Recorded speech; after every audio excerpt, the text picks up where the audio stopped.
How do I know if someone is in a hard red lights or blackout phase versus just being busy? Distinguishing emotional withdrawal from temporary busyness. Recognizing true emotional withdrawal or a breakup. To understand if someone is truly in a hard red light or blackout phase, you must look past the mere lack of contact and examine the emotional quality of their actions. Step-by-step guide to distinguishing the phase. If you are unsure whether someone is simply busy, a temporary lack of time, or if they are emotionally withdrawing, follow these steps. Step 1. Analyze the emotional tone. Check for coldness. If a person is just busy, their tone remains warm and interested, even if they reply slowly.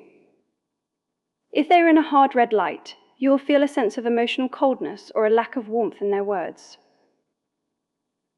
Observe the vibe. A busy person wants to talk but lacks time. A person in withdrawal actively avoids certain emotional depths or discussions. Step 2.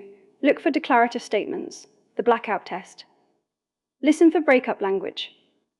If they use phrases like, "I need space," "we should break up," or "this isn't working," you have moved past simple busyness and entered the hard red light or even the blackout phase. Identify conflict versus schedule. Busyness is a matter of schedule, such as, "I have a lot of work." Withdrawal or blackout is a matter of relational status, such as, "I don't think we belong together." Step 3. Test their reaction to your presence.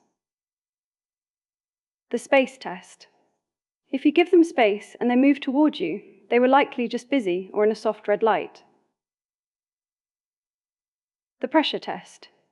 If you try to initiate contact and they respond with confusion, avoidance, or even irritation, you are likely in a hard red light.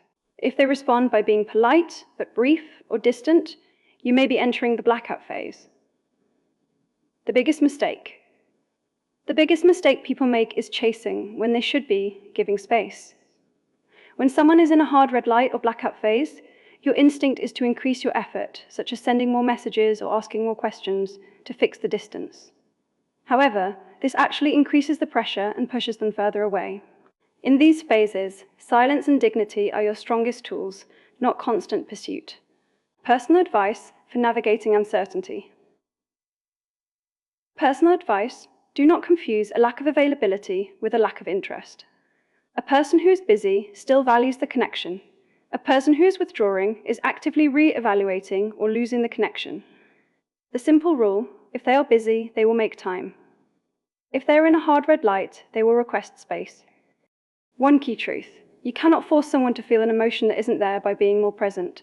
Sometimes you must be less present to let them realize your value. The low investment formula. If the messages feel like tests, such as short or random messages checking if you are still there, do not react with high intensity. Respond with calmness and brevity to see if they escalate into genuine effort.